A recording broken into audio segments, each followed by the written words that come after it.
ஹரஹர சங்கர ஜெய ஜெய சங்கர பெரியவா திருப்பாதம் சரணம். ஜனவரி 10 மூல நட்சத்திரம் வருது.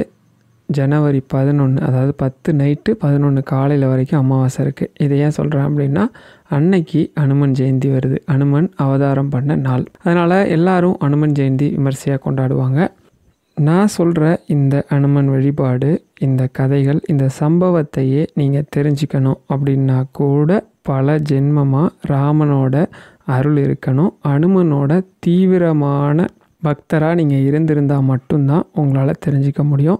ஒவ்வொரு பதிவுலையும் நான் ஏன் அப்படி சொல்கிறேன் அப்படிங்கிறத நான் பின்னாடி சொல்லியிருப்பேன். இந்த பதிவுலையும் அப்படி சொல்கிறேன். ஒவ்வொருத்தருக்கும் ஒரு பிரச்சனை இருக்கும். அந்தந்த பிரச்சனைக்கு எப்படி அனுமனை வழிபடணும், என்ன மாதிரி மந்திரம் சொல்லணும், எந்த மாதிரி வழிபாட்டு முறையை வச்சோம் அப்படின்னா ரொம்ப சீக்கிரமே நமக்கு அது அந்த பிரச்சனையிலேருந்து வெளியில் கொண்டு வரும் அப்படிங்கிறத இந்த பதிவில் கொஞ்சம் டீட்டெயிலாக அனுமனோட கதைகளோடு பார்க்கலாம். வாங்க பதிவுக்குள்ளே போகலாம். நாம் கொஞ்ச காலமாக கொடுத்துட்டு வர ஒவ்வொரு பதிவுலையும் சில பேர் ஒரு சந்தேகம் கேட்குறீங்க. என்ன கேட்குறீங்க அப்படின்னா, 1000 பிறவிகள், 84,000 பிறவி இப்படிலாம் போடுறீங்களே, இதெல்லாம் வியாபார நோக்கத்துக்காக போடுறீங்களா, இல்லை இதெல்லாம் உண்மையா அப்படின்னு சில சந்தேகம் இருக்குது. நிச்சயமாக உங்களோட சந்தேகத்தை கேட்டது எனக்கு ரொம்ப சந்தோஷம்தான். நான் இதில் எந்த வருத்தமும் பட மாட்டேன். உங்களோட எந்த சந்தேகமாக இருந்தாலும் கேளுங்க. கொஞ்சம் நாகரிகமாக கேட்டால் நல்லாயிருக்கும். அதை தவிர நான் உங்கள்கிட்ட வேறு எதையும் எதிர்பார்க்கல. ஒரு விஷயம் நான் உங்களுக்கு சொல்கிறேன். நான் போட்டிருக்கிற ஒவ்வொரு விஷயமும் உண்மையை மட்டும்தான் உங்களுக்கு கொடுத்துருக்குறேன். 84,000 பிறவி இருக்கா அப்படின்னு ஒருத்தர் கேட்டிருந்தாரு. 84,000 பிறவி இருக்குது. நீங்கள் கூகுளில் போய் 84,000 டைப் பண்ணி பிறவின்னு போட்டு பாருங்கள். அதே உங்களுக்கு நிறைய ரிசல்ட்டை கொடுக்கும். இது ரொம்ப நாளைக்கு முன்னாடியே எனக்கு தெரியும். வேத வியாசர் 84,000 பிறவி இருக்குது அப்படிங்கிறத வேதத்திலே சொல்லியிருக்கிறார். மனிதன் 84,000 பிறவி, அதாவது புழுவா, பூச்சா, ஊர்வன, பரப்பன, இந்த மாதிரி விலங்கா, தாவரமாக இருந்து அந்த கர்ம பலன்லாம் ஓரளவுக்கு சேர்ந்து கரைஞ்சதுக்கு அப்புறம்தான் இந்த அரிய பிறவியான மனித பிறவியே எடுக்கிறான் அப்படின்னு சொல்கிறார். அதே மாதிரி ஒவ்வொரு பிறவிக்கு அப்புறமும் நமக்கு என்னென்ன மாதிரி பிறவிகள் கிடைக்குன்றதெல்லாம் சொல்லியிருப்பார். அதெல்லாம் வேணால் போய் பாருங்கள். நாம் இப்போ ரொம்ப ஈஸியாக எடுத்துக்கிற நிறைய மந்திரங்கள் அவ்வளோ ஈஸியாக எல்லாருக்கும் கிடைச்சது கிடையாது. முன்னாடிலாம் குருமுகமாக தான் ஒரு மந்திரம் கிடைக்கும். அதுக்கு நிறைய புண்ணிய பலன் வேணும், நிறைய தகுதிகள் வேணும். அதெல்லாம் கடந்து தான் வர முடியும். எப்படி நான் உங்களுக்கு ஒவ்வொரு வீடியோலையும் கொடுத்துருக்கிற தம்ப்நெயிலும் அவங்க என்ன சொல்லியிருந்தாங்களோ, அதுக்கு என்ன தகுதிகள், என்ன பலன் இருக்கணும்னு சொல்லியிருக்காங்களோ அதை தான் உங்களுக்கு வீடியோவில் கொடுத்துருக்குறேன். இங்கே எதையும் அதிகமாகவும் சொல்லலை, குறைச்சும் சொல்லலை. அங்கே என்ன இருக்கோ அதை மட்டும்தான் சொல்லியிருப்பேன். இது சம்மந்தமாக உங்களுக்கு என்ன சந்தேகம் இருந்தாலும் நீங்கள் கமெண்டில் கேளுங்க. சரி, இப்போ நம்ம பதிவுக்குள்ளே போயிடுவோம். அனுமனோட வரலாறு நிறைய பேருக்கு தெரியும். நிறைய அந்த விஷயத்தையே திரும்ப சொல்ல வேணாம்னு நினைக்கிறேன். நிறைய தெரியாத விஷயங்கள் பக்கம் போயிடலாம். என்ன அப்படின்னா, பொதுவாக நான் கோயிலுக்கு போகும்போது நிறைய விஷயம் நோட் பண்ணியிருக்கிறேன். என்ன நோட் பண்ணுவேன் அப்படின்னா, உண்மையாக பக்தியோட கடவுளை பார்க்கணுன்னு வரவங்க பார்த்தீங்க அப்படின்னா 1000 பேரில் ஒரு 4-5 பேர் தான் இருப்பாங்க. மிச்சம் எல்லாரும் எதுக்காக வந்தாங்க, எதுக்காக வராங்க அப்படின்னா, இவங்க ஏதோ ஒரு பிரச்சனைக்காக ஒரு ஜோதிடரை போய் பார்த்துருப்பாங்க. அவர் ஒரு பரிகாரம் சொல்லியிருப்பார். அதுக்காக அந்த பரிகாரம் பண்ணுறதுக்கு தான் வராங்க. அதனால் நம்ம பதிவையே பரிகாரத்துலேருந்தே ஆரம்பிப்போம். இப்போ அதிகமான பரிகாரங்கள் மக்கள் தேடுறது பார்த்தீங்க அப்படின்னா இந்த ராகு கேதுக்கு தான். ஏன்னா நீங்கள் அதிகமாக மக்கள் பயப்படுறது இந்த ராகு கேது தான். பொதுவாக ராகு கேதுங்கிறது ஒரு கெட்ட கிரகமே கிடையாது. நமக்கு முன்கூட்டியே வரப்போகிற பிரச்சனையை பிரதிபலிக்கிற ஒரு கிரகம். அவங்க வேலையை கரெக்டாக செய்கிறாங்க. நம்மளோட கர்மாவை அவங்க நமக்கு திருப்பி கொடுக்குறாங்களே தவிர அவங்க ஏதோ புதுசாக கொடுக்குறதா இவங்கெல்லாம் நினச்சிட்ருக்காங்க. அது உண்மை இல்லை. இப்படி இந்த ராகு கேது தோஷத்தை எளிமையாக போக்கக்கூடிய ஒரு ஆஞ்சநேய வழிபாடு இருக்குது. அதுலேருந்தே ஆரம்பிப்போம். ஒரு பக்தர் நம்ம பெரியவாவை பார்க்கறதுக்கு காஞ்சிபுரம் வராரு. பெரியவா தரிசனம்லாம் நல்லபடியாக முடிஞ்சவொடனே பெரியவா கிட்ட ஒரு விஷயத்தை கேட்கணும்னு தயங்கி நிற்கிறார். அப்படி நிற்கிறப்ப அவரோட நோக்கம் புரிஞ்சு பெரியவா என்ன அப்படின்ற மாதிரி கேட்குறாங்க. அதுக்கு அவர் சொல்கிறார், அவர் வடநாட்டை சேர்ந்தவர். அதனால் சொல்கிறாரு, எங்கள் ஊரில் ஆஞ்சநேயருக்கு ஜிலேபி, அதாவது ஜாங்கிரின்னு சொல்கிறோம் இல்லையா, ஒவ்வொருத்தரும் ஒவ்வொரு பேர் சொல்லுவாங்க. ஜிலேபி, ஜாங்கிரி ரெண்டுமே வேறுலாம் சில பேர் சொல்கிறாங்க. அதை படைக்கிறோம். இங்கே தமிழ்நாட்டில் வடமாலை போடுறீங்க, இதில் எது சரி அப்படின்னு கேட்பார். இப்போ அவர் பார்த்த விஷயத்த கேட்குறாரு. கரெக்டான விஷயந்தான். பெரியவா சொல்லுவாங்க, வடநாட்டில் கரும்பு அதிகமாக விளையக்கூடியது. அங்கே இருக்கிறவங்க எல்லாரும் இனிப்பு அதிகமாக விரும்பி சாப்பிட்றவங்க. அதனால் வடநாட்டில் ஜாங்கிரியும், தமிழ்நாட்டில் உப்பு அதிகமாக விளையக்கூடியது. அதனால் உப்போடு சேர்த்து நமக்கு வடை பண்ணி கொடுக்குறாங்க அப்படிங்கிற மாதிரி சொல்லிவிட்டு ஒரு சம்பவத்தை சொல்லுவாங்க. என்ன சம்பவம், இது ஏன் செய்கிறாங்க அப்படிங்கிறதுக்கு ஒரு சம்பவத்தை சொல்லுவாங்க. அதாவது ஆஞ்சநேயர் ரொம்ப சின்ன குழந்தையாக இருந்தப்போ அவர் வானத்தை பார்க்கும்போது வானத்தில் இருக்கிற சூரியன் வந்து ஏதோ ஒரு பழம் மாதிரி அவருக்கு தெரியவும், சரி அது பழம்தான் அப்படின்னு முடிவு பண்ணி அதை சாப்பிட்லாம் அப்படின்னு சொல்லி பறப்பார். ஏன்னா வாயுவோட புத்திரன் இல்லையா, பறக்கிறதுன்னு அவருக்கு சாதாரண விஷயமா வானத்தை நோக்கி வேகமாக பறந்து போயிட்டுருப்பார். அப்போ அந்த ராகு கிரகம் வந்து சூரியனை வந்து பிடிக்க வேண்டிய நேரம், அதாவது சூரிய கிரகணம் ஏற்படுத்த வேண்டிய நேரம். அவரும் சூரியனை நோக்கி வந்துட்டுருப்பார். வாயுபுத்திரனான ஆஞ்சநேயரை மிஞ்ச முடியுமா வேகத்தில், வேகமாக வந்து அவரை பிடிச்சிருவார். பிடிச்ச உடனே இவர் வந்து ராகுவர்கிட்ட போய் கேட்பார், இந்த மாதிரி இவரை வந்து நான் பிடிக்கணும், இப்போ சூரிய கிரகணம் ஏற்படணும், ஆனால் நீங்கள் வந்து ஏதோ பழம் நினச்சி பிடிச்சிட்டிங்க, நீங்கள் அதை கொடுத்தீங்க அப்படின்னா தான் நான் வந்து என்னோடய கடமையை செய்ய முடியும், அப்படி இல்லைனா என்னோடய கடமையை மீறினவனாக ஆகிடுவேன், இதுக்கான தண்டனைகள் எனக்கு கிடைக்கும், நீங்கள் வேணும்னா அவரை கொடுக்கறதுக்கு ஏதோ ஒரு விஷயத்த கேளுங்க, நான் உங்களுக்கு அதை வரமாக கொடுக்குறேன், நான் வந்து அதை கடைபிடிச்சிட்டு வரேன் வாழ்நாளில் அப்படின்னு சொல்லுவார். உடனே ஆஞ்சநேயர் சொல்லுவார், சரி என்னை நம்பி இருக்கிற என்னோடய பக்தர்களை வந்து நீ வந்து எந்த காலத்துலேயும் பாதிக்கக்கூடாது, அப்படி ஒரு வரம் எனக்கு வேணும், அப்படி ஒரு சத்தியத்தை பண்ணிக்கொடு அப்படின்னு கேட்குறார். சரி அப்படியே ஆகட்டும், ஆனால் அதுக்கு ஒரு நிபந்தனை சொல்லுவார். என்ன நிபந்தனை அப்படின்னா, என்னோட தானியமான உளுந்து, நீங்கள் வந்து ஜிலேபி செய்கிறதுக்கும், ஏதாவது 30-40 வருஷத்துக்கு முன்னாடி ஜிலேபிலாம் வந்து உளுந்தில் தான் பண்ணாங்க, இப்போ நிறைய ரெடிமேடாக வந்துருச்சு. ஜிலேபி பண்ணுறதுக்கும் வடை பண்ணுறதுக்கும் பேஸ் என்னமோ உளுந்து தான். கருப்பு தானியமான உளுந்தில் என்னோட உருவமான, அதாவது வட்டமாக இருக்கு இல்லையா, அது வந்து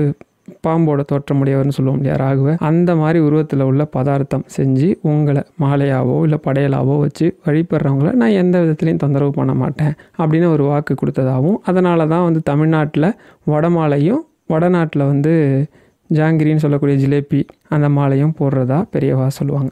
இதுலேருந்து நமக்கு ஒரு விஷயம் கிளியராக புரிஞ்சிருக்கும். வடமாலை சாத்துறதால ராகுவோட தோஷம் போகும். சரி, கேதுவோட தோஷத்துக்கு ஏதாவது பரிகாரம் இருக்கா அப்படின்னா, ஆஞ்சநேயர் கேதுவோட அம்சம்தான். அதாவது ஆன்மீகம், யாரெல்லாம் ஆன்மீகத்தை நோக்கி பயணம் பண்ணுறாங்களோ அவங்க எல்லாம் கேதுவோட அம்சம். உதாரணத்துக்கு உங்களுக்கு இன்னும் புரிகிற மாதிரி சொல்லணும் அப்படின்னா, சைவம்னு சொல்லக்கூடிய சிவ வழிபாட்டை பார்த்தீங்க அப்படின்னா விநாயகரில் தான் தொடங்கும். அவர் வந்து மனித உடல், பார்த்தீங்கன்னா தோற்றம் வந்து விலங்கு தோற்றம் இருக்கும். அதேமாதிரி ஆஞ்சநேயர் பார்த்திங்கன்னா மனித உடல் இருக்கும், விலங்கு தோற்றம்னு சொல்லுவாங்க. இது ஆரம்பிக்கிறது ஒரு இடத்துல ஆரம்பித்து முடியறது மறுபடியும் அதே இடத்துல வந்து முடியும். அதாவது விநாயகரில் ஆரம்பித்து ஆஞ்சநேயரில் முடியும் வழிபாடு. வைணவத்தில் கடைசி வழிபாடு ஆஞ்சநேயருக்கு தான், அதனால தான் சொல்கிறேன். அப்போ இந்த ஆன்மீக சக்தி உடைய கடவுள்னு பார்த்தீங்க அப்படின்னா விநாயகர் வருவார், ஆஞ்சநேயர் வருவார். இவங்க 2 பேரோட பலத்தையும் யாராலையும் ஜெயிக்க முடியாத ஒரு பலம். 2 பேருமே எல்லா சக்தியும் இருந்து அடக்கமாக இருக்கக்கூடியவங்க. உதாரணத்துக்கு நான் சொல்லணும் அப்படின்னா, ஆஞ்சநேயர் வந்து பலசாலி, புத்திசாலி, எல்லா விஷயமும் இருந்தும் கூட கொஞ்சம் கூட தலக்கணமோ கர்வமோ அவருக்கு கிடையாது. ஒரு ராம பக்தன், ஒரு மனுஷன் இவ்வளோ அடக்கமாக அத்தனை விஷயங்களையும் வச்சுக்கிட்டு இருக்க முடியும் அப்படிங்கிறதுக்கு ஆஞ்சநேயர் ஒரு உதாரணம். இப்போ ராகுவோட தோஷம் சொல்லியாச்சு இல்லையா, கேதுவுக்கு இவ்வளோ நேரம் சொல்லிட்டோம். இதுக்கு ஏதாவது ஒரு இது இருக்கா அப்படின்னா, ஸ்ரீராம ஜெயம், ஆன்மீக சிந்தனை யாருக்கு வருதோ அவங்கள வந்து கேது ஒன்றுமே பண்ண மாட்டார். நீங்கள் உங்களால் முடிஞ்ச அளவுக்கு ஸ்ரீராம ஜெயம் எழுதுறதோ இல்லை சொல்லவோ செஞ்சீங்க அப்படின்னா கேதுவோட தோஷங்கள் வந்து கட்டுக்குள்ள வரும். இது நிறைய பேர் நிரூபணமும் பண்ணியிருக்காங்க. இப்போ ராகு கேதுக்கு ஒரு விஷயம் பார்த்துட்டீங்க. வடமாலை சாத்தி ராமநாமம் சொன்னாலோ ஸ்ரீராம ஜெயம் எழுதினாலோ ராகுவோட தோஷமும், வெறும் ஸ்ரீராம ஜெயம் ஸ்ரீராம நாமம் சொன்னாலோ கேதுவோட தோஷமும் போகும். இப்போ அடுத்து இருக்கிற மிகப்பெரிய பரிகாரம்னு பார்த்தீங்கன்னா சனிக்கான பரிகாரம். எல்லாரும் இந்த சனி பகவான் தான் நம்மளை அப்படி பண்ணிடுவார் இப்படி பண்ணிடுவார்னு சொல்கிறாங்க. எனக்கு தெரிஞ்சு அவர் எதுவும் பண்ணுறதில்ல, இவங்களோட கர்மாவை தான் திரும்பி பிரதிபலிக்கிறாரு. அது நல்லதாக இருந்தால் நல்ல மாதிரி, கெட்டதாக இருந்தால் கெட்ட மாதிரி, அவ்வளோதான். அதிலிருந்து கடுமையான தோஷத்துலேருந்து நம்ம வெளியில் வரத்துக்கு ஆஞ்சநேயர் வழிபாடு பண்ணலாம். அதில் ஒரு வழிபாடு என்ன அப்படின்னா, ஒரு முறை ஆஞ்சநேயர் வந்து கடலை கடந்து சீதையை மீட்கிறதுக்காக ராமருக்கான பாலத்தை கட்டிகிட்டு இருக்காரு. அப்போ வந்து கரெக்டாக சனி பகவான் அவரை பிடிக்க வேண்டிய நேரம் வந்துருச்சு. நேராக ஆஞ்சநேயர்கிட்ட வந்து சொல்கிறார். என்ன சொல்கிறார் அப்படின்னா, இந்த மாதிரி உங்களை 7.5 சனி பிடிக்க வேண்டிய டைம் வந்துருச்சு, நீங்கள் ஏதோ வேலை பார்த்துட்ருக்கீங்க, நான் வந்து பிடிக்காமல் போக முடியாது, எனக்கு ஒரு வழி சொல்லுங்கன்னு. அப்போ அவர் சொல்கிறாரு, நான் வந்து என்னோடய உடம்பு எல்லா பாகங்களும் வேலை பார்த்துட்ருக்கு, எனக்கு என்னமோ வேலை பார்க்காம இருக்கிறது என்னமோ இந்த தோள்பட்டை தான் வேலை பார்க்காம இருக்குன்னு நினைக்கிறேன், நீங்கள் வேணால் அங்கே உட்காந்துக்கங்களேன் அப்படின்னு சொன்னதும், சரி அதுதான் சரியான இடம்னு சொல்லி அங்கே பிடிச்சிக்கலாம் அப்படின்னு சொல்லி இவர் ஏறி தோளில் உட்காந்துருவார். அது வரைக்கும் சின்ன சின்ன பாறையாக கையில் தூக்கிட்டு வந்த ஆஞ்சநேயர் என்ன பண்ணுவார்னா, இப்போ பெரிய பெரிய பாறையாக பார்த்து தோளில் வைப்பார், வேணும்ட்டே தோளில் வைப்பார். இதை பார்த்ததும் ஃபஸ்ட்டு ஒரு பாறையை தூக்கி வைக்கும்போதே இவரால் முடியாது, சனீஸ்வர பகவான் திணற ஆரம்பிச்சிருவார். அடுத்த பாறையை தூக்கி வைக்கும்போதே நிறுத்துங்க, என்னால் முடியாது, இவ்வளோ பெரிய பாறையெல்லாம் தூக்காதீங்க, சின்ன சின்ன பாறையாக தூக்குங்க, இல்லை வேறு ஏதாவது பண்ணுங்க அப்படின்னதும், நான் புனிதமான ராமபாலம் கட்டிகிட்டு இருக்கேன், இதை விட எனக்கு முக்கியமான வேலையே கிடையாது, அதனால் இதை என்னால் விட முடியாது அப்படின்ற மாதிரி சொல்லிவிடுவார். எவ்வளோ சொல்லியும் அவர் கேட்காததுனால இவர் என்ன பண்ணுவார், ஒரு முடிவு எடுத்துருவார். இதுக்கு மேலே நம்ம இங்கே உட்காந்துருந்த வேலைக்கு ஆகாது. உடனே என்ன பண்ணுவார், அவர் இறங்கிட்டு சொல்லுவார், இந்த மாதிரி உங்களை நான் வந்து 7.5 வருஷம் பிடிச்சாகணும், ஆனால் நீங்கள் இப்படி பண்ணுறதெல்லாம் பார்த்தா என்னால் தாங்க முடியாது, உங்களை பிடிக்காமலும் இருக்க முடியாது, இந்த சமயம் உங்களை பிடிக்கவும் முடியாது, நான் இப்போ என்ன பண்ணுறது அப்படின்னு சொல்லி கேட்கும்போது அப்போ அவர் சொல்லுவார், உங்களை நான் பிடிக்காமல் போனேன்னா எனக்கு தோஷம் வந்துடுமே, இதுலேருந்து மீண்டு வரணுமேன்ற மாதிரி கேட்பார். அப்போ ஆஞ்சநேயர் சொல்லுவார், நான் பண்ணிகிட்டு இருக்கிறது இந்த உலகத்திலே புனிதமான காரியம், ராமருக்கு உதவி பண்ணுற ராம பாலம் கட்டுறேன். அந்த பாலத்தை நான் வந்து கட்டும்போது தெரிஞ்சோ தெரியாமையோ ஒரு சில பாறைகள் தூக்கும்போது நீங்களும் வந்து அந்த பாறையை சுமந்த ஒரு பலன் இருக்குது, அந்த பிரதிபலனா உங்களுக்கு வந்து எந்த தோஷமும் வராது அப்படின்னு சொன்னதும் ரொம்ப சந்தோஷமாகி ஒரு விஷயத்த சொல்லுவார். நிச்சயமாக எனக்கு இப்படி ஒரு புண்ணியத்தை கொடுத்தவங்களுக்கு நான் உங்களுக்கு ஒரு வாக்கு கொடுக்குறேன், உங்களை யார் வந்து ஸ்ரீராம ஜெயம் சொல்லி சனிக்கிழமைகளில் நெய் தீபம் ஏற்றி வழிபாடு பண்ணுறாங்களோ அவங்கள வந்து நான் வந்து எந்த சூழ்நிலையிலையும் அவங்களோட எப்படிப்பட்ட மோசமான நிலையிலையும் அவங்கள நான் எதுவுமே பண்ண மாட்டேன், இதை அவங்களுக்கு வந்து வாக்காக தரேன் அப்படின்னு சொன்னதும் அதுதான் நம்ம சனிக்கிழமையில் வந்து ஆஞ்சநேய வழிபாடு அதிகமாக இருக்கும். இதை வந்து நம்ம ஃபாலோ பண்ணோம் அப்படின்னா சனி தோஷம் விலகும். சரி, இப்போ ஆஞ்சநேயர் சம்மந்தமான சில சம்பவங்கள்லாம் பார்ப்போம். நம்ம நிறைய பேர் பார்த்துருப்போம், ஆஞ்சநேயருக்கு வந்து வெத்தலை மாலை போட்டிருப்பாங்க, நிறைய இடத்துல வெத்தலை மாலை போட்டிருப்பாங்க. ஏன் இந்த வெத்தலை மாலை வந்து ஆஞ்சநேயருக்கு போடுறாங்க அப்படின்னு சொல்லி அதுக்கு ஒரு சம்பவம் இருக்குது. இவர் என்ன பண்ணுறாரு, ஆஞ்சநேயர் வந்து இலங்கையில் தான் சீதை இருக்காங்க அப்படின்றது தெரிஞ்சு போச்சு. இலங்கை பூரா தேர்றாரு. ஆனால் இவங்களுக்கு வந்து அன்னை சீதையை வந்து கண்டுபிடிக்க முடியல. ஒரு இடத்துல ரொம்ப மனசொடிஞ்சு போயிடுறார். அதாவது வந்து ராவனோட அரண்மனையில் பார்க்குறாரு, மண்டோதரியை பார்த்து இவங்க தான் சீதையாக இருப்பாங்களோ அப்படின்னு பார்த்தா அவங்க வந்து ரொம்ப சந்தோஷமாக அவங்களோட வாழ்க்கையை வாழ்ந்துட்டு இருக்காங்க. அன்னை வந்து இப்படி இருக்க மாட்டாங்களே, அவங்க வந்து மந்திர ஜபம் தானே பண்ணிகிட்டு இருப்பாங்க, அதுவும் கவலை இல்லாத முகமாக இருக்கே அவங்க இல்லைன்னு சொல்லி ஒவ்வொருத்தராக பார்க்கும்போது அவங்க யாருமே வந்து சீதை இல்லைங்கிறது தெரிஞ்சு போயிடும். ஒரு சமயத்துக்கு அப்புறம் அவர் இலங்கை ஃபுல்லாக சலடை போட்டு சலிச்சிருப்பார், எங்கேயுமே அன்னை கிடைக்கல அப்படிங்கிறது மனம் நொந்துருவார். என்ன நினைப்பார் அப்படின்னா, நாம் இப்போ இங்கே இல்லைன்னு போய் சொன்னோம் அப்படின்னா வானர படைகள் அத்தனையும் தற்கொலை பண்ணிக்கும், சுக்ரீவன், ராமர், லக்ஷ்மணன்லேருந்து அத்தனை பேரும் தற்கொலை பண்ணிப்பாங்க. ஒருவேளை நாம் போகாமல் நம்மளோட வாழ்க்கையை இங்கேயே முடிச்சுக்கிட்டா கூட அவங்க நம்மளையும் சேர்த்து தேடுவாங்க அப்படின்ற ஒரு எண்ணம் அவருக்கு வரும். அப்போ நினைப்பார், வந்து தன்னை தானே தற்கொலை பண்ணிக்கிறது தவறான விஷயம், அதை செய்யக்கூடாது அப்படின்னு சொல்லி யோசிக்கும் போது அவருக்கு ஒரு விஷயம் ஞாபகத்துக்கு வரும். என்ன அப்படின்னா, ஒரு ஸ்லோகத்தை சொல்லுவார். என்ன சொல்லுவார்னா, ராமனோட பராக்கிரமும் பதிவிரதை அந்த தன்மையும் அவருக்கு ஞாபகம் வந்த உடனே என்ன பண்ணுவார், ராமனை நினச்சி அங்கே இருக்கிற தெய்வங்கள்லாம் வழிபாடு பண்ணி எனக்கு வந்து சீதை எங்கே இருக்காங்கன்னு தெரியணும் அப்படின்னு சொல்லுவார். சொல்லும்போது தான் ஒரு அசோகவனத்தை பார்ப்பார். இப்படி ஒரு விஷயம் இருக்கிறதே நம்ம பார்க்கலையேன்னு சொல்லிட்டு உடனே என்ன சொல்லுவார்னா, அந்த மந்திரத்தை முழு மனசோட சொல்லி எனக்கு அன்னை வந்து அந்த இடத்துல காட்சி கொடுக்கணும் அப்படின்னதும் அதே மாதிரி இவர் போவார். அசோகவனத்தில் சீதை வந்து ரொம்ப சோகமாக உட்காந்துருப்பாங்க. தன்னை போய் அறிமுகப்படுத்திப்பார். அவங்க நம்ப மாட்டாங்க. மறுபடியும் இவர் என்ன பண்ணுவார்னா, அறிமுகப்படுத்துறதுக்காக அவங்களோட கணையாழி, அது மோதிரம்னு சொல்லுவாங்களா, அதெல்லாம் காமிப்பார். காமிச்ச உடனே சீதை நம்பிடுவாங்க, ரொம்ப சந்தோஷப்படுவாங்க. அவங்க துயரத்தெல்லாம் எடுத்து சொல்லி சீக்கிரமாக வந்து ராமனை வந்து என்னை மீட்டுட்டு போக சொல்லுவாங்க.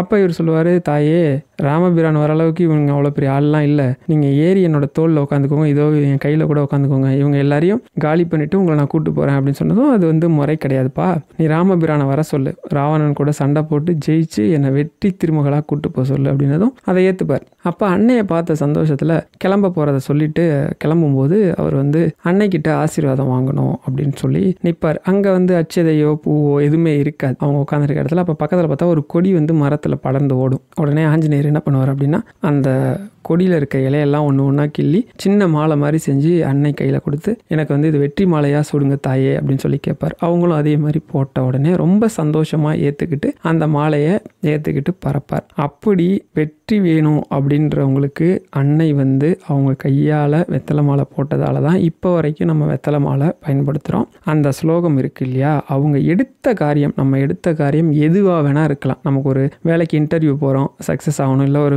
கல்யாணம் பொண்ணு பார்க்க போகிறோம், சக்ஸஸ் ஆகணும், இல்லை வீடு கட்ட ஆரம்பிக்கிறோம், சக்ஸஸ் ஆகணும், இல்லை ஒரு கடனை அடைக்க முயற்சி பண்ணுறோம், அந்த கடன் அடையணும். இந்த மாதிரி எதுக்கு வேணால் நீங்கள் இந்த 4 வரி ஸ்லோகத்தை சொல்லலாம். உள்ளன்போடு சொன்னால் அடுத்த நிமிஷமே அது உங்களுக்கு வேலை செய்யும். நான் இதை நிறைய பேருக்கு சொல்லியும் இருக்கேன், அதை செஞ்சும் பார்த்துருக்கிறேன். அந்த ஸ்லோகம் இதுதான், அதை உங்களுக்கு நான் வாசிச்சும் காட்டுறேன்.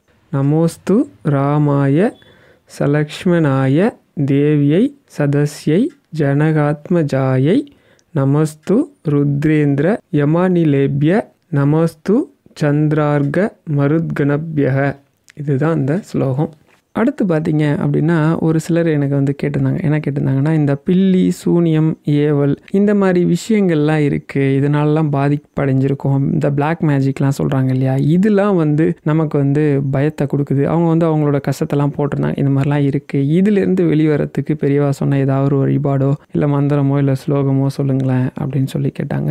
இதுக்கு நான் உங்களுக்கு ஒரு சம்பவம் சொல்கிறேன். மகாபாரத போர் நடந்துட்டுருக்கப்ப கர்ணனும் அர்ஜுனனும் மோத வேண்டிய சமயம் வரும். அப்போ தான் கர்ணன் ஃபஸ்ட்டு போர்க்களத்துக்குள்ளே வருவார். வந்த உடனே அர்ஜுனன் ரொம்ப நாளாக காத்துக்கிட்டு இருந்த எதிரி வந்துட்டார் அப்படின்னு சொல்லி சண்டையை ஆரம்பித்த உடனே அர்ஜுனன் என்ன பண்ணுவார் அப்படின்னா, தன்கிட்ட இருக்கிற ஒரு சக்தி அஸ்திரம் அதை வந்து மந்திரம் சொல்லி அதை என்ன பண்ணுவார்னா கர்ணன் மேலே ஏவுவார். ஏவனோடனே என்ன பண்ணால் கர்ணனோட தேரில் மோதி கர்ணனோட தேர் போர்க்களத்துலேருந்து கிட்டத்தட்ட வந்து ரொம்ப தூரம் தள்ளி போய் விழுந்துடும். மறுபடியும் தன்னோட தேர் சாரதிகிட்ட சொல்லி ஒரு தேரை எடுத்துக்கிட்டு அர்ஜுனன் இருக்க இடத்த நோக்கி வருவார் வேகமாக. அப்படி வந்த உடனே கர்ணன் என்ன பண்ணுவார் அப்படின்னா, தன்னோட சக்தி அஸ்திரத்தை ஒரு அஸ்திரத்தில் வந்து மந்திரத்தை சொல்லி அதை வந்து அர்ஜுனனோட தேர், அதாவது கிருஷ்ணனும் அர்ஜுனனும் இருக்கக்கூடிய அந்த தேர் மேலே ஏவுவார். அது என்ன ஆகும் அப்படின்னா, அர்ஜுனனோட தேர் மேலே மோதின உடனே அர்ஜுனனோட தேர் என்ன பண்ணணும்னா 10 கஜம், அதாவது ஒரு கஜம்னா 3 அடி, கிட்டத்தட்ட ஒரு 30 அடி தள்ளி போகும். தள்ளி போன உடனே அது வரைக்கும் தேரில் அமைதியாக உட்காந்து கிருஷ்ணன் எந்திரிச்சு சொல்லுவார். என்ன சொல்லுவார் அப்படின்னா,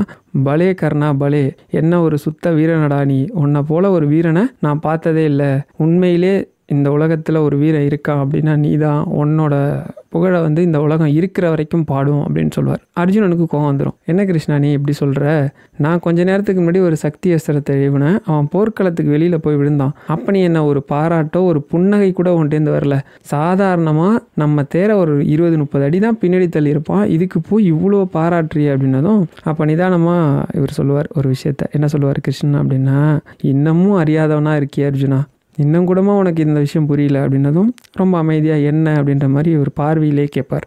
அப்போ கிருஷ்ணன் சொல்லுவார், இந்த மொத்த பிரபஞ்சத்தோட எடை வந்து என்னுள் அடக்கம், அப்படி இந்த மொத்த பிரபஞ்சம்னா நீங்கள் எல்லாரும் வந்துடுவீங்க, உங்களெல்லாம் தாண்டி இந்த பிரபஞ்சமே என்னுள்ள அடக்கம்னு நான் சொல்கிறேன். அதுக்கப்புறம் நான் கேட்டுக்கிட்டதுக்காக இந்த போர்க்களத்தில் உனக்கு வெற்றியை தேடி தரணும்னு சொல்லி போர்க்களத்தில் தோல்வியே கண்டிராத ஒரு வீரன் வீர ஆஞ்சநேயர் வந்து உன்னோட தேரில் கொடியாக இருக்கான். அப்படி இருக்கக்கூடிய ஆஞ்சநேயன் இருக்கக்கூடிய இந்த தேர், அதாவது ஆஞ்சநேயர் வந்து அட்டமா சித்திகள், அவர் இருக்கிற இடத்துல வந்து மந்திர எந்திர தந்திர எந்த சக்தியுமே வேலை செய்யாது ஆஞ்சநேயரை தவிர. அப்படி ஆஞ்சநேயர் இருந்தும் நான் இருந்தும் ஒருத்தன் இந்த தேரை 30 அடி பின்னாடி தள்ளுறான்னா நாங்கள் 2 பேரும் இல்லைன்னா நீ இந்த பிரபஞ்சத்திலேயே இருக்க மாட்டேன். இப்போ சொல்லு யார் சுத்த வீரன் அப்படின்னு கேட்பார். இப்போ கிருஷ்ணனே ஒரு வார்த்தையே சொல்கிறார், கவனிச்சிங்களா? ஆஞ்சநேயர், அதாவது தேரில் அவர் கொடியாக இருக்கார், அப்படி ஆஞ்சநேயர் இருக்கிற இடத்துல எந்த துஷ்ட சக்தியும் வேலை செய்யாது, செயல்படாது, அவர் இருக்கிற இடத்துல எதுவுமே எடுபடாதுன்னு அவர் சொல்கிறார். சம்பவம் இது ஒன்றாச்சா? இன்னொரு விஷயமும் சொல்கிறான். போர்லாம் முடிஞ்சு இவங்க ஜெயிச்சிருவாங்க. ஜெயித்த உடனே எப்பயுமே வந்து இந்த ஜெயித்தவங்களை என்ன பண்ணுவாங்க அப்படின்னா, தேர் சாரதி, அதாவது தேர் ஓட்டியிருக்காங்களா, அவங்க கீழே இறங்கி தேரில் இருக்கக்கூடிய அந்த வெற்றி திருமகனை வந்து கையை பிடிச்சி கீழே இறக்கி அவங்கள வந்து இது பண்ணுறது தான் முறை. ஆனால் வந்து கிருஷ்ணன் அதை பண்ண மாட்டார். கிருஷ்ணன் தேர்லேயே உட்காந்துக்கிட்டு அர்ஜுனா கீழே இறங்கு அப்படின்னு சொல்லுவார். அர்ஜுன் உடனே கேட்பான், என்ன கிருஷ்ணா மரபு மறந்து போச்சா உனக்கு, நீ வழக்கமாக கீழே இறங்கி என்னை வந்து உன் கையை பிடிச்சி கீழே கூப்பிடணும், நான் வரது தான் சரி அப்படின்னதும், அர்ஜுனா நான் சொல்கிறத மட்டும் கேளு, கீழே இறங்கு அப்படின்னு ரொம்ப கண்டிப்பாக சொல்லுவார். சரி பரமாத்மா சொல்லிட்டா வேறு என்ன அப்படின்னு சொல்லிட்டு அர்ஜுனன் தேரை விட்டு இறங்குவார். அடுத்த நிமிஷம் கிருஷ்ணன் தேரை விட்டு இறங்குவார். அடுத்த செகண்டே அந்த தேர் வந்து அப்படியே தீ பிடிச்சி எரியும், சுக்காக உடஞ்சி போகும். உடனே அர்ஜுனா ரொம்ப ஆச்சரியம் பார்ப்பான், என்ன கிருஷ்ணா இது அப்படின்னதும் அப்போ சொல்லுவார் ஒரு விஷயத்த, அர்ஜுனா ஒன்றை அழிக்கிறதுக்காக நம்ம எதிரி படையிலேருந்து எத்தனையோ மந்திர தந்திர எந்திர சக்திகளெல்லாம் பயன்படுத்தினாங்க, எத்தனையோ கணைகள்லாம் பயன்படுத்தினாங்க. நான் கேட்டுக்கிட்டேன் அப்படிங்கிறதுக்காக ஆஞ்சநேயன் வந்து நம்மளோட தேரில் கொடியாக இருந்து அத்தனை விஷயத்தையும் தடுத்து நிறுத்திக்கிட்டு இருந்தான். இதோ போர் முடிஞ்சிருச்சு, இப்போ நாங்கள் 2 பேரும் ஃபஸ்ட்டு இறங்கியிருந்தோம், கடைசியாக நீ இறங்கியிருந்தனா இந்த தேரோட தேராக சாம்பலாக இருப்ப, அதனால தான் உன்னை முதல்ல இறங்க சொன்னேன் அப்படின்னு ஒரு விஷயத்த சொல்லுவார்.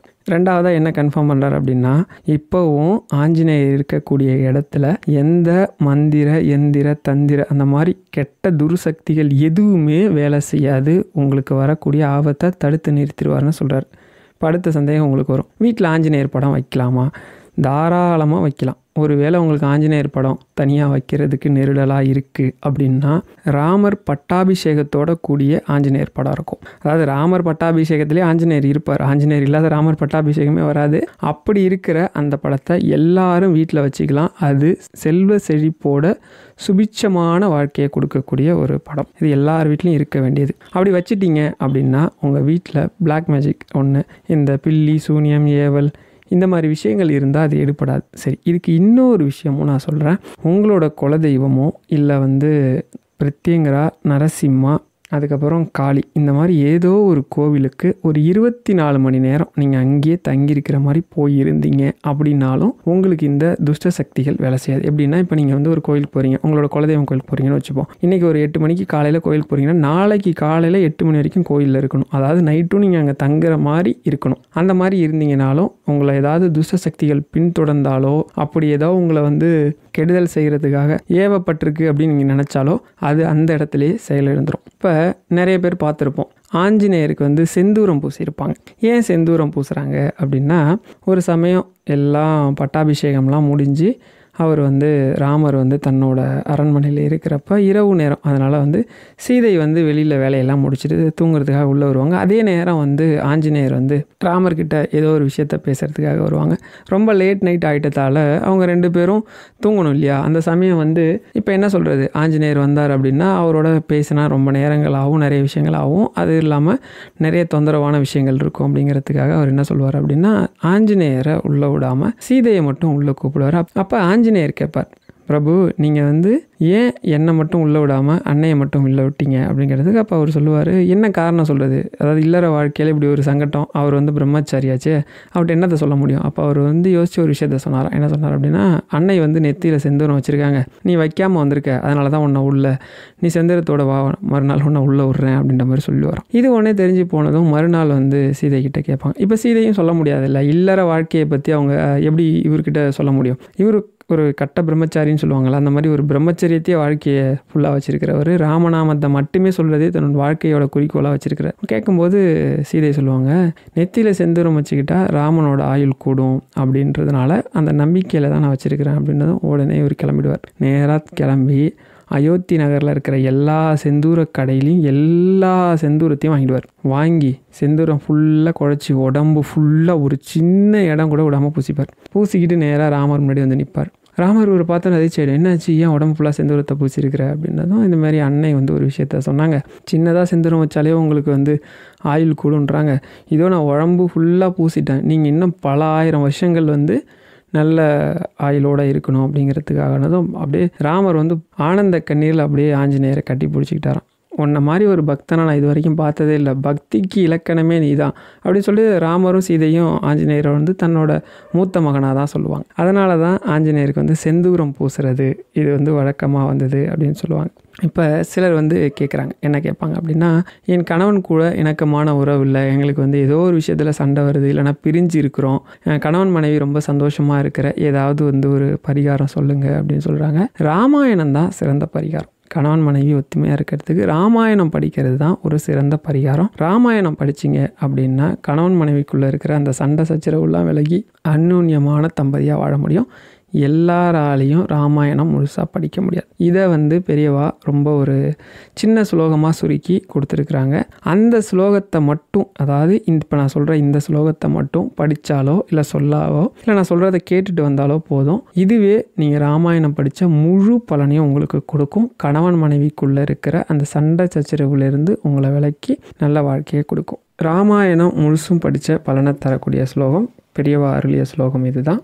ஸ்ரீராம ரகுகுல திலகம் சிவதனு சாக்ருஹீத சீதாஹஸ்தரகம் அங்குல்யாபரண சோபிதம் சூடாமணி தர்ஷனகரம் ஆஞ்சநேயமாஸ்ரயம்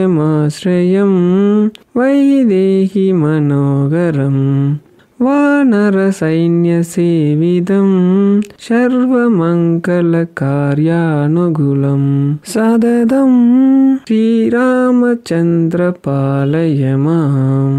ஸ்ரீராம் ஜெய் ராம் ஜெய் ஸ்ரீராம். அடுத்து ஆஞ்சநேயருக்கு வந்து வெண்ணெய் சாத்துவாங்க. நிறைய பேர் பார்த்துருப்பீங்க. வெண்ணெய் எதுக்கு சாத்துறாங்க அப்படின்னா, போர்க்களத்தில் ஆஞ்சநேயர் வந்து விஸ்வரூபம் எடுப்பார். அதாவது ரொம்ப விரைந்து எல்லாரையும் தாக்கணும் அப்படிங்கிறதுக்காக விஸ்வரூபம் எடுத்து தன்னோட 2 தோள்லையும் ராமலக்ஷ்மணனை சுமந்துக்கிட்டு போயிட்டு இருப்பார். அவங்க வந்து தாக்குதலை வந்து நடத்திட்டு இருப்பாங்க. அப்போ எதிரிகளோட அஸ்திரங்கள், சக்தி அஸ்திரங்கள் அவங்களும் வச்சுருப்பாங்க இல்லையா, அந்த அஸ்திரங்கள்லாம் இவர் மேலே பட்டு நிறைய இடத்துல காயமாயிடும். இவர் வந்து அதெல்லாம் பொருட்படுத்தவே மாட்டார். தன்னோட பணி வந்து ராமனுக்கு வந்து சேவை செய்கிறது, அதை தான் பண்ணிகிட்டு இருக்கேன். அதுக்கு முன்னாடி இதெல்லாம் சாதாரணன்னு சொல்லி கடந்து போய்கிட்டே இருப்பார். விஸ்வரூபம் எடுத்து அங்கங்கே போயிட்டுருப்பார். போர் ஒரு வழியாக முடிஞ்சு வந்த உடனே அன்னை சீதை வந்து அனுமனை கூப்பிடும்போது பார்த்தா அவர் உடம்புலலாம் காயம் இருக்கிறத பார்த்து அப்படியே துடிச்சு போயிடுவாங்க. மகனே, உனக்கு இப்படி ஒரு நிலைமையா, எனக்காக தானே இதெல்லாம் நீ ஏற்றுக்கிட்டு அப்படின்னு சொல்லிட்டு உடனே என்ன பண்ணுவாங்கன்னா, அரண்மனையிலேருந்து வெண்ணெயை கொண்டு வர சொல்லி, அதாவது பொதுவாக வெண்ணெய் எந்த மாதிரி தன்மை உடையது அப்படின்னா ரொம்ப குளிர்ச்சி, அதாவது இந்த காயம்லாம் எரியும் இல்லையா, அதில் வந்து வெண்ணெய் தடவுனீங்கன்னா ரொம்ப குளிர்ச்சியாக இருக்கும், இதமாக இருக்கும். உடனே என்ன பண்ணுவாங்க, தன்னோட கையாலேயே வெண்ணெய் எடுத்து அவர் உடம்பு ஃபுல்லாக பூசி விடுவாங்க. பூசி விட்ட உடனே அவர் உடம்புல இருக்கிற காயங்கள்லாம் மறைஞ்சு போயிடும். ரொம்ப சந்தோஷப்படுவார். தாயே, உங்களுக்காக நான் ஒரு வாக்குறுதி கொடுக்குறேன். என்னை யார் வந்து வெண்ணெய் சாத்தி வழிபடுறாங்களோ அவங்களோட நோயெல்லாம் நான் வந்து குணப்படுத்துவேன் அப்படின்னு சொல்லுவாங்க. அதே மாதிரி ஆஞ்சநேயருக்கு வெண்ணெய் சாத்தி ஸ்ரீராம ஜெயம் சொன்னீங்க அப்படின்னா, நம்மளுக்கு தீர்க்க முடியாத நோய்கள் இருக்கு இல்லையா, அதை வந்து ஆஞ்சநேயர் தீர்த்துருவார். இப்போ நிறைய பேருக்கு வந்து சந்தேகம் இருக்கும். இப்போ வந்து ஆஞ்சநேயர் வந்து சிரஞ்சீவி அப்படின்னு சொல்கிறாங்க. நிறைய பேர் ஆஞ்சநேயர் வந்து இன்னும் உயிரோடு இருக்காருன்னு சொல்கிறாங்க. இதெல்லாம் உண்மையா? இப்போ ராமநாமம் சொன்னால் ஆஞ்சநேயர் வந்து அங்கே வந்துருவார்லாம் சொல்கிறாங்களே, இதெல்லாம் நம்புறதுக்கு வந்து ஏதாவது சாட்சி இருக்கா? ஏன்னா நிறைய பேருக்கு இந்த சந்தேகம் வரும். பொதுவாக வந்து மனிதனோட இயல்பே வந்து சந்தேகம் அதிகமாக இருக்கும், நம்பிக்கை குறைவாக இருக்கும். இது வந்து தவறு கிடையாது. அது அவங்களோட பிறப்போட சாராம்சமே அப்படி தான், அதை மாற்றவே முடியாது. எல்லாருக்குமே அப்படி தான் இருக்கும். சரியா? நம்ம எப்போ வந்து நம்பிக்கை அதிகமாக வளர்த்துக்கிறோமோ அப்போ தான் நம்ம அந்த நம்பிக்கை சார்ந்த விஷயத்துக்குள்ளே போவோம். பெரியவா வடநாட்டில் முகாம் போட்டிருந்த சமயம் ஒரு ராஜாவுக்கிட்ட போவாங்க. ராஜா வந்து பெரியவா கொடுக்க வேண்டிய எல்லா மரியாதையும், அதாவது நான் அந்த கதையை கொஞ்சம் சுருக்கமாக சொல்கிறேன், எல்லா மரியாதையும் கொடுத்து உபசரிப்புலாம் முடிஞ்சதும் பெரியவா இங்கேருந்து கிளம்புற சமயம் அங்கே வேலை பார்த்துட்டு இருந்த ஒரு ஆள், பவார் அப்படின்னு சொல்லக்கூடிய ஒருத்தரை வந்து கூட கூட்டிகிட்டு போகிறேன்னு சொல்லி ராஜாட்ட சொன்னதும் பெரியவா சொல்லுவாங்க, எதுவுமே கேட்காத மகான் அவர் வந்து இவனை கூட கூட்டிகிட்டு போகிறேன்னு சொல்கிறாரு, தாராளமாக போகட்டும்னு சொல்லி அவங்க வீட்டில் சொல்லி அவங்க வீட்டுக்கு தேவையான அத்தனை வசதிகளும் நான் பண்ணி கொடுத்துட்றேன் அப்படின்னு சொல்லுவாங்க. அப்படி அவர் வந்து பவாரை கூப்பிட்டுக்கிட்டு பெரியவா வந்துடுவாங்க. பவாரோட வேலை என்ன அப்படின்னா, பெரியவாவோட மேனா எங்கெல்லாம் போதோ அங்கெல்லாம் வந்து திரை போடுறது, காவலுக்கு இருக்கிறது, அந்த திரை சிலையை வந்து மூடுறது, இந்த மாதிரி பூஜைக்கு வந்து பெரியவா இது பண்ணும்போது அவருக்குன்னு சில வேலைகள் கொடுத்துருப்பாங்க.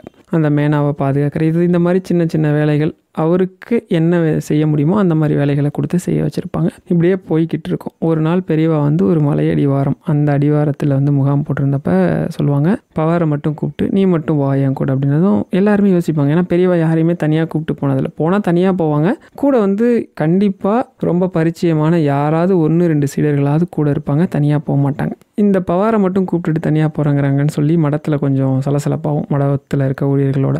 பெரியவா வந்து ஒரு வழியாக சொல்லிவிடுவாங்க, இவனோட மட்டும்தான் போகிறேன், யாரும் பின்தொடர வேணான்னு சொல்லிட்டு விறுவிறுன்னு அந்த மலையை ஏறுவாங்க. ஏறினது ரொம்ப புல் பூண்டுலாம் வந்து மலைஞ்சு கிடக்கிற ஒரு இடமா இருக்கும். அந்த இடத்துல இருக்கிற புல்லெல்லாம் விளக்கிட்டு சின்னதாக ஒரு ஆள் நுழையிற அளவுக்கு ஒரு குகை இருக்கும். அதுக்குள்ளே போய் பாதி தூரத்தில் நின்றுக்கிட்டு பவாரை உள்ளே வா அப்படின்னு கூப்பிட்டு தான் அவரும் தட்டு மாதிரி ரொம்ப இருட்டாக இருக்கும், உள்ளே வந்துடுவார். உள்ளே வந்தோடனே இதுக்கு உள்ளே போய் பார்க்குறியா அப்படின்னு சொல்லி கேட்பாங்க. அவர் பயப்படுவார், ஏன்னா ரொம்ப இருட்டாக இருக்குது, கையில் ஒரு சின்ன பந்தம் தான் இருக்குது. கொஞ்சம் பயம் இருந்ததும் பெரியவா அவரோட பயத்தை புரிஞ்சுக்கிட்டு சரி நீ இங்கே இரு, நானே போயிட்டு வரேன் அப்படின்னு சொல்லிட்டு பெரியவா உள்ளே போயிட்டு கொஞ்சம் நேரம் கழிச்சு வருவாங்க. வந்தவொடனே இப்போ நீ உள்ளே போயேன் அப்படின்னதும் பெரியவாவே போயிட்டு வந்துட்டாங்க. இதுக்கு மேலே போக முடியாதுன்னு சொல்ல முடியாது இல்லையா. உடனே என்ன பண்ணுவார், சரின்ட்டு ஒரு அரை மனசோட பெரியவா மேலே இருக்க நம்பிக்கையில் ஏதோ ஒரு தட்டு மாதிரி போக போக அவருக்கு ஒரு வெளிச்சம் தென்பட்டுக்கிட்டே இருக்கும். பார்க்க இருக்க வெளிச்சம் பிரகாசமாகிட்டே இருக்கும். உங்களுக்கு ஒரு கற்பனைக்காக சொல்கிறேன், நம்ம கிரிக்கெட் ஸ்டேடியத்துலலாம் லைட் போட்டிருக்காங்கல்ல, ஒரு 4 லைட்டு தான் இருக்கும். அதே மாதிரி அந்த இடத்துலையே கிட்டத்தட்ட ஒரு 10,000 லைட்டை ஃபிக்ஸ் பண்ணி அதை ஆன் பண்ணால் எப்படி வெளிச்சம் இருக்கும், அந்த மாதிரி ஒரு பிரகாசம் போக போக போக இவர் கண் அப்படியே கூசுது. உள்ளே எங்கேருந்து இந்த வெளிச்சம் வருது, ஏதோ ஒரு சத்தம் கேட்குது, ஒரு மாதிரி நிலை தடுமாறுறாரு. கையை 2 கையும் வச்சு கண்ணை மூடிக்கிட்டு நம்ம வந்து அறப்பார்வையாக பார்ப்போம்ல, அந்த மாதிரி அறப்பார்வையாக பார்த்துக்கிட்டே உள்ளே போகிறார். உள்ளே போனதான் அப்படியே அதிர்ச்சி ஆயிடுறார். உள்ளே பார்த்தா ஆஞ்சநேயர் உட்காந்து ஸ்ரீராம ஜெயம் சொல்லிட்டு இருக்கார். அப்படியே இவருக்கு கை காலெலாம் அப்படியே நடுங்குது, என்ன சொல்கிறதுனே தெரில, அப்படியே உதறுது. அப்படியே ஒரு மாதிரி அப்படியே நின்றுட்டே இருக்கார். தன்னை மறந்து தன்னாலேயே கையெடுத்து கும்பிட்றாரு. ஆனால் எதுவும் பேசிக்கலை, எதுவும் சொல்லலை. இப்படி ஒரு பாக்கியம் அவர் கிடச்சிருக்கு. அப்படியே ரொம்ப அமைதியாக ஒரு 5 நிமிஷம் நின்றுப்பார். கண்ணார தரிசனம் பண்ணிவிட்டு வந்து வெளியில் பெரியவாட்ட சொன்னாராம். அப்போ தான் பெரியவா சொன்னாங்களாம், ரொம்ப நாள் ஏக்கம் இல்லை உனக்கு, அப்படின்னு. அப்போ தான் தெரியும் அவர் வந்து ஒரு ஆஞ்சநேயரோட தீவிரமான பக்தர். ஆஞ்சநேயரை தரிசனம் பண்ணணும்னு சொல்லிட்டு அவர் ராமநாமம் சொல்லிட்டு இருந்திருக்கிறாரு. அதை தெரிஞ்சுக்கிட்டு தான் பெரியவா அவர் அங்கேருந்து கூட்டிகிட்டு வந்து இங்கே தங்க வச்ச மாதிரி தங்க வச்சு அவருக்கு ஆஞ்சநேயரோட தரிசனமும் கொடுத்துருக்காங்க. சரி, இது மட்டும் இல்லை, ராமநாமம் எங்கெல்லாம் சொல்லப்படுதோ இல்லை ராமாயணம் எங்கெல்லாம் சொல்லப்படுதோ அங்கே வந்து நிச்சயமாக ஆஞ்சநேயர் வந்துடுவார். ஆஞ்சநேயர் அந்த இடத்துக்கு வந்துட்டால் நம்ம எல்லாருக்கும் ஏதோ ஒரு விஷயத்தில் ஏதோ ஒரு கவலை கண்டிப்பாக இருக்கும் இல்லையா? கவலை இல்லாத மனுஷனே இருக்க மாட்டான். ஏதோ ஒரு பிரச்சனை நமக்கு இருக்கிறோம். நம்ம ராமாயணமோ ராமனோட பெருமையவோ ராமநாமத்தையோ சொன்னோம் அப்படின்னா அங்கே ஆஞ்சநேயர் வந்துடுவார்.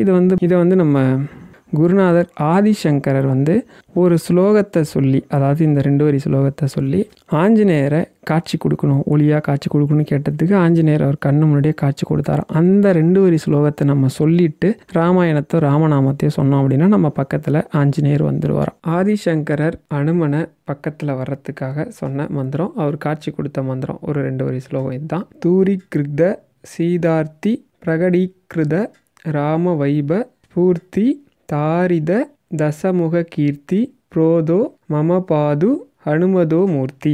இதுதான் அந்த 2 வரி ஸ்லோகம். சரி, இப்போ ஆஞ்சநேயர் வந்துடுவார்னு சொல்கிறீங்க. அவர் வரதால் நமக்கு என்ன நடந்துட போகுது? ஏன்னா எல்லாரும் இதே கேள்வியை தான் கேட்போம். ஆஞ்சநேயர் நம்ம இடத்துக்கு இப்போ வந்துடுறாருன்னு வச்சுக்கோங்க. என்ன நடக்கும் அப்படின்னா, ஒரு ராஜா அவனோட பையனோட வேட்டையாடுறதுக்காக போகிறாரு. பொழுது சாஞ்சிடுது. அப்போ வேட்டை வந்து ரொம்ப மும்மரத்தில் இவர் திரும்பி போகணுங்கிறத மறந்துடுறாரு. பொழுது சாஞ்சி போனதால் இவரால் அவன் பையனை கூப்பிட்டுட்டு வர முடியல. பையன் ரொம்ப சின்ன பையன். அப்போ இவர்கிட்ட இருக்கிற அந்த அம்பு இதெல்லாம் இருக்கும்ல, இதெல்லாம் ரொம்ப கம்மியாக தான் இருக்குது. படைகளும் இருட்டில் வந்து அங்கங்கே செதறி மாட்டிக்கிட்டாங்க.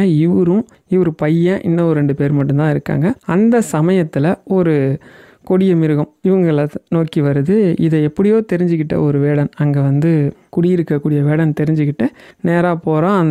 அவன்கிட்ட இருக்க அம்பை பயன்படுத்தி அந்த சிங்கங்கள் ஒன்றா வரல, கூட்டமாக வந்திருக்கு. அந்த கூட்டத்தை விரட்டி ராஜாவையும் ராஜாவோட பையனையும் காப்பாற்றிடுறான். உடனே ராஜா ரொம்ப சந்தோஷமாகறாரு. உடனே சொல்கிறாரு, இந்த விஷயம்லாம் நடந்து முடியறதுக்குள்ளேயே பொழுது விடிஞ்சிருது. அப்போ சொல்கிறாரு, என்னையும் என்னோடய பையனையும் காப்பாற்றிருக்கிற, அதனால் உனக்கு என்ன வேணுமோ கேளு அப்படின்னு சொல்கிறார். அப்போ என்ன பண்ணுறாங்கன்னா, மற்ற படைகள்லாம் வந்துடுறாங்க. இந்த விஷயத்தை கேள்விப்பட்டவொடனே நிறைய பேர் சொல்கிறாங்க, 1000 பொண்ணு கேளு, 10,000 பொண்ணு கேளு, அதை கேளு, இதை கேளு, இந்த மாதிரி என்னென்னமோ சொல்கிறாங்க. ராஜா வந்து பாதி ராஜ்யத்தையே தரன்னு கூட சொல்லிடுறாரு. ஆனால் வந்து அவன் வந்து எதையுமே கேட்காம அமைதியாக நின்றுட்டுருக்கான். அப்போ பக்கத்தில் இருக்கவங்களாம் சொல்கிறாங்க, பேசாமல் ஒரு 10,000 பொண்ணை கொடுத்துடலாம், 1,00,000 பொண்ணு கொடுக்கலாம், பொருள் கொடுக்கலாம், நாடு கொடுக்கலாம், அது கொடுக்கலாம், இது கொடுக்கலாம். அதெல்லாம் காதில் வாங்காமல் அந்த வேடன் வந்து ஒரு விஷயத்த கேட்குறான். என்ன கேட்குறான்னா, நீங்கள் வந்து ஒரு மாதம் கழித்து என் வீட்டுக்கு வந்து விருந்துக்கு வந்து ஒரு 2 நாள் தங்கணும் அப்படின்னு கேட்குறான். எல்லாருமே அதிர்ச்சி ஆகிடுது. ஏன்னா இவனோட சொந்த பந்தம் எல்லாமே அங்கே வந்துட்டாங்க. அவங்களும் சொல்கிறாங்க, 10,000 பொண்ணை கேளு, அதை கேளு, இதை கேளு, நகையை கேளு, நட்டை கேளு அப்படின்னு கேட்குறாங்க. ஆனால் அதெல்லாம் கேட்காம இவன் என்னடா அவன் போய் ராஜாவை 2 நாள் சாப்பாட்டுக்கு கூப்பிட்ருக்கான்னு சொல்லி எல்லாரும் அழுத்துக்கிறாங்க. ஆனால் அவன் அழுத்துக்கல. அவன் ரொம்ப சந்தோஷமாக இருக்கான். சரின்னு ராஜாவும் ஒத்துக்கிறார். சரி வரேன்ப்பா, எப்போ வரணுன்னு தான் ஒரு தேதியை சொல்லி அந்த நாளுக்கு வாங்க அப்படின்னதும் சரி. அப்போ ராஜா கிட்ட ஒரு விஷயத்த சொல்லணும். ராஜா, ஒரு நிமிஷம், நீங்கள் எதிர்பார்க்குற மாதிரி என் வீடு அரண்மனை கிடையாது. அது ஒரு குடிசை, இத்தனை பேர் தான் தங்க முடியும். நீங்கள் நினைக்கிற மாதிரி அரண்மனை சாப்பாடெலாம் நான் போட மாட்டேன். என்கிட்ட இருக்கிற சாப்பாடு தான், நான் இதை தான் கொடுப்பேன். அவன் சொல்கிறான், அவனோட வாழ்க்கையில் அவன் என்னெல்லாம் பண்ணுவானோ அதெல்லாம் சொல்லி இதுதான் உங்களுக்கு கிடைக்கும், இதுக்கு சம்மதமா அப்படின்னு அவர் சொல்கிறார். சரி, நம்ம உயிரே காப்பாற்றிருக்கான், இது என்ன பெரிய விஷயமா அப்படின்னு சரின்றார். கரெக்டாக ஒரு மாதம் கழித்து அவன் சொன்ன டைமுக்கு வராரு. வந்தால் ராஜாவே அதிர்ச்சி ஆயிரு. அது வரைக்கும் காடு, பாதையே இல்லை. பார்த்தா பெரிய பாதை. அந்த காட்டுக்கு இடையில போகிறதுக்கு ஒரு ஆறு இருக்கும். ஆற்றுக்கு பெரிய பாலம். அந்த பக்கம் வர்றாரு. வந்து ராஜா பார்த்தா, ராஜா இருக்கிற அரண்மனையை விட பெரிய அரண்மனை ஒன்று காட்டில் இருக்குது. ஒருவேளை அவருக்கு சந்தேகம் ஆயிடுச்சு, வேறு நாட்டு ராஜா எதுவும் அரண்மனை எதுவும் கட்டிட்டானா, நம்ம நாட்டை ஆக்கிரமிப்பு பண்ணிட்டானா, போர் தொடுக்கணுமா அப்படின்னு சொல்லி இவர் சிந்திக்கிறார். அடுத்தடுத்த விஷயங்கள் பார்க்குறாரு. இவர் மிரண்டே போகிறார். பார்த்தா இவரை வரவேற்கிறதுக்காக வரான் அந்த வேடன் வரான். ராஜா என்ன ட்ரெஸ் போட்டுருப்பாரோ அதை விட அழகாக ட்ரெஸ் பண்ணியிருக்கான். அதை விட அதிகமாக நகை நட்டுலாம் போட்டு நீட்டாக வரான். ராஜாவே மிரண்டு போயிடுறாரு. என்னப்பா, ஒரு மாதத்துக்கு முன்னாடி காட்டில் வேட்டையாடி அதை கிடைக்கிறதான் சாப்பிட்டுட்டு இருந்தா, இப்போ என்னப்பா இப்படி வர அப்படின்னு. அப்போ வந்து வாங்க உள்ளே போய் பேசிக்கலான்னு உள்ளே போனால், ராஜா கட்டியிருக்க அரண்மனையோட சூப்பராக கட்டியிருக்கான். ராஜா கிட்ட இருக்க மாதிரி படை வசதி எல்லாமே இருக்குது. ஒரு மினி ராஜ்யம் ராஜ்யத்தையே வச்சுருக்கான். இவரோட ராஜ்யத்துக்கு ஈக்குவலாகவே நிறைய விஷயம் வச்சுருக்கிறான். போகிற வழியெலாம் தோட்டம் துறவு காடு கரை எல்லாமே அவன்து தான் சொல்கிறான். சரி உடனே ராஜா சாப்பிட்டுவிட்டு சாவகாசமாக கேட்குறாரு, சரிப்பா நீ என்கிட்ட சாப்பாடுக்கு தான் கூப்பிட்ட, ஆனால் இவ்வளோ விஷயம் உனக்கு எப்படி கிடச்சிது, யார் கொடுத்தா அப்படின்னதும் அப்போ ராஜா கூட மந்திரிங்கள்லாம் வந்திருப்பாங்களே, ஒரு மந்திரியாக எந்திரிச்சு சொல்கிறாங்க, அந்த ரோடு போட்டு பாலம் கட்டினது நான் தான் மந்திரி சொல்கிறார். 2வது மந்திரி சுற்றி இருக்கிற அந்த காடு கரையிலலாம் விவசாயம் பண்ணி உங்களுக்கு பிடிச்ச உணவெல்லாம் தயார் பண்ணது நான் தான் சொல்கிறார். 3வது மந்திரி எந்திரிச்சு இந்த அரண்மனையை கட்டினது நான் தான் சொல்கிறார். 4வது மந்திரி இத்தனை படை வீரர்கள் இத்தனை சேனை படையெல்லாம் கொடுத்தது நான் தான். இப்படி ஒவ்வொருத்தராக சொல்கிறாங்க. ஒரு 10 மந்திரியும் ஒரு ராஜ்யத்தில் இருக்க அத்தனை விஷயத்தையுமே கொடுத்துருக்காங்க.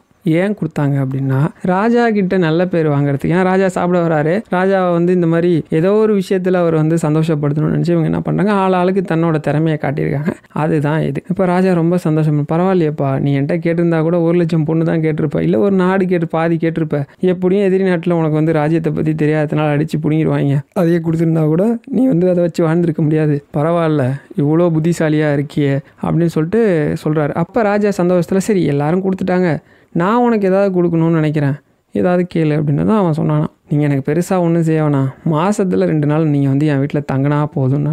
ராஜாவுக்கு புரிஞ்சு போச்சு என்ன விஷயம் அப்படின்னா, இங்கே இருக்கிற எதையும் யாரும் திரும்பி வாங்கிட்டு போயிடக்கூடாது, அது மேலும் மேலும் வளரணும். ராஜாவை ஒரு தங்க முட்டைற வாத்து அவரை விட்டுறவே கூடாதுன்னு அவனோட எண்ணம். அந்த கதையில் வந்த வேடன் தான் நாம் எல்லாம். அவன் காப்பாற்றி அந்த ராஜாவுக்கு பாத்திரமானானே ஒரு அன்பு, அதுதான் நம்ம பண்ணுற பக்தி. அந்த ராஜா தான் நாம் வணங்குற கடவுள். சுற்றி இருக்கிறவங்க தான் கடவுள் கூட இருக்க சேவகர்கள். நம்மளோட மனசில் கடவுளை தங்க வச்சுட்டா போதும். நம்மளோட மனசுலையும் நம்ம வீட்டுக்கும் கடவுள் குடி வந்துட்டா அதுக்கப்புறம் நீங்கள் எதையுமே கேட்க வேண்டாம். அந்த வேடனுக்கு வாழ்க்கை அமைஞ்ச மாதிரி நம்ம வாழ்க்கை நினச்சி பார்க்க முடியாத இடத்துக்கு போயிடும். நீங்கள் எல்லாரும் பண்ண வேண்டியது உண்மையான பக்தி. இப்போ ஆஞ்சநேயருக்கு வரும். இதே விஷயந்தான். ஆஞ்சநேயர் சிவனோட அம்சம்.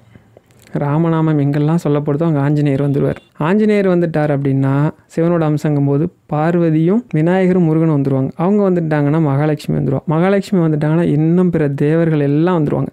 இவங்க எல்லாம் ஒரு இடத்துக்கு வந்துட்டாங்கன்னா அந்த வீட்டில் கஷ்டமோ கவலையோ இருக்க போகிறதில்ல. அந்த வீடு தான் இந்த உலகத்திலேயே சுபிக்ஷமான வீடாக இருக்கும். அதனால் கடவுள்கிட்ட இது வேணும் அது வேணும்னு கேட்காதீங்க.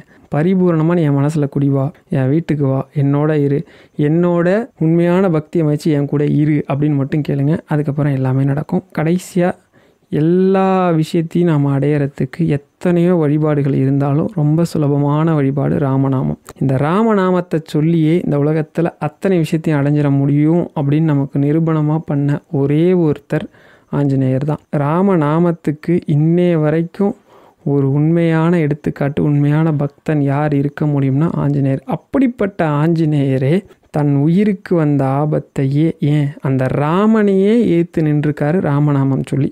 இந்த கதையை நான் நிறைய தடவை சொல்லிட்டேன், இருந்தாலும் ரொம்ப ஷார்ட்டாக சொல்கிறேன். ராமர் போர்லாம் ஜெயிச்சுட்டு ஒரு யாகம் பண்ணிகிட்ருக்காரு. அப்படி பண்ணிகிட்டு இருக்கும்போது ஒரு அரசன் வருவான். அதாவது இவரோட யாகத்தெல்லாம் தரிசனம் பண்ணிவிட்டு உள்ளே இருக்க முனிவர்கள் ராமனோட தரிசனம் கிடைக்கும் அவங்கள்ட்ட ஆசி வாங்கலான்னு வருவான். அந்த சமயம் அவனுக்கு வந்துக்கிட்டு இருக்கிறப்பயே நாரதர் பாதியில் அவனை பார்த்து ஒரு விஷயத்த சொல்வார். நீ எல்லாரையும் போய் தரிசனம் பண்ணு, ஆசீர்வாதம் வாங்கு, விஸ்வாமித்திரன்கிட்ட மட்டும் வாங்கக்கூடாது அப்படின்னதும் பயப்படுவான். விஸ்வாமித்திரர் கோபக்காரராச்சே, அவர்கிட்ட ஆசீர்வாதம் வாங்கலைன்னா என்ன நடக்கணும்? இல்லை நீ பண்ணு, நான் உனக்கு ஒரு காரணமாக தான் சொல்கிறேன் அப்படின்னது. சரி அப்படின்னு சொல்லி இவனை ஒத்துக்கிட்டு எல்லாருக்கிட்டையும் காலில் விழுந்து ஆசீர்வாதம் வாங்குவான். விஸ்வாமித்திரர் மட்டும் கண்டுக்கவே மாட்டான். இந்த சமயம் ராமர்கிட்ட உத்தரவு வாங்கிட்டு தன்னோட அம்மாவை பார்க்குறதுக்காக ஆஞ்சநேயர் அஞ்சனாதேவியை பார்க்குறதுக்கு போயிட்டுருப்பார். அங்கே இவர் கரெக்டாக அஞ்சனாதேவியை போய் பார்க்குறதுக்கு முன்னாடி இந்த அரசன் இருக்கான் இல்லையா, இவன் பண்ண இந்த விஷயத்த விஸ்வாமித்திரர் நோட் பண்ணிகிட்டு இருந்துட்டு ஒரு விஷயம் பண்ணுவார். என்ன அப்படின்னா, அவனுக்கு தக்க தண்டனை கொடுக்கணும் அப்படின்னதும் அந்த இடத்துக்கும் நாரதர் வந்துடுவார். சொல்லுவார், நீங்கள் அவனை சபிக்கலாம் வேண்டாம், நீங்கள் ஏன் அவ்வளோ கஷ்டப்படுறீங்க, ராமர் இருக்கார், நீங்கள் சொன்னீங்க அப்படின்னா அவனோட தலையவே கொண்டு உங்கள் காலில் போடுவார் அப்படின்னு ராமரை கூப்பிட்டு விஷயத்த சொன்னது. ராமர் அதேமாதிரி செய்கிறேன்ட்டார். சாயந்தரம் சூரிய அஸ்தமனத்துக்குள்ளே அவன் தலையை கொண்டு உங்கள் காலடியில் போடுறேன் அப்படின்னு சொல்லிட்டு என்ன பண்ணுவார் அப்படின்னா, தன்னோட சக்தி அஸ்திரங்கள்லாம் எடுத்துக்கிட்டு கிளம்புவார். இவன்கிட்ட போய் என்ன சொல்லுவார் நாரதர்னா, அந்த அரசன்கிட்ட இந்த மாதிரி ராமரால் அவன் உயிருக்கு ஆபத்து இருக்குது, அப்படி காப்பாற்றணும் அப்படின்னா ஒரு ஆளால் தான் உன்னை காப்பாற்ற முடியும். இல்லை நான் தப்பு பண்ணல, நான் என்னோடய நியாயத்தை போய் சொல்கிறேன் அப்படின்னா, நியாயத்தெல்லாம் சொல்ல டைம் இல்லைப்பா, ராமர் உன் தலையை எடுத்துருவார், இதுக்கு பதில் நீ ஒருத்தங்கள்ட்ட போய் அபயம் கேளு, காப்பாற்ற சொல்லி கேளுன்னுவார். நேராக போய் ஆஞ்சநேயரோட அம்மா அஞ்சனாதேவியோட காலை பிடிச்சிக்கிட்டு, தாயை நீங்கள் என்னை காப்பாற்றணும் அப்படின்னு சொல்லி காலை விட மாட்டான். என்னை காப்பாற்றுறேன்னு சொல்லுங்கள், அப்போ தான் காலை விடுறேன் அப்படின்னு சொல்லுவான். அவங்கள சரிப்பா காப்பாற்றுறேன்ப்பா, காலை விடு அப்படின்னதும் அப்போ சொல்லுவான், யாரால் உனக்கு ஆபத்து அப்படின்னு கேட்டதும் இந்த விஷயத்த சொல்லுவான். அவங்க அதிர்ச்சி ஆகிடுவாங்க. சரி இருந்தாலும் வாக்கு கொடுத்துருக்கோமே அப்படின்னு சொல்லிட்டு அந்த சமயம் கரெக்டாக ஆஞ்சநேயர் உள்ளே வருவார். உள்ளே வந்ததும் ரொம்ப சந்தோஷம், மகனை பார்த்ததும் ஆரத்தழுவி சந்தோஷப்பட்டுட்டு, ஒரு விஷயம் அம்மாவுக்காக பண்ணும்பா அப்படின்னதும், கேளுங்கம்மா, இது வரைக்கும் நான் பிறந்ததுலேருந்து நீங்கள் எதுவுமே கேட்டதில்லை, கேளுங்க செய்கிறேன் அப்படின்னதும், இந்த மாதிரி இந்த பையனோட உயிரை காப்பாற்றணும்னு தாராளமாக செய்கிறோமா, அதனால் என்ன, யாராலப்பா உனக்கு ஆபத்துன்னதும் அவன் சொல்லுவான். சொன்னோடனே இவர் அதிர்ச்சி ஆகிடுவார்.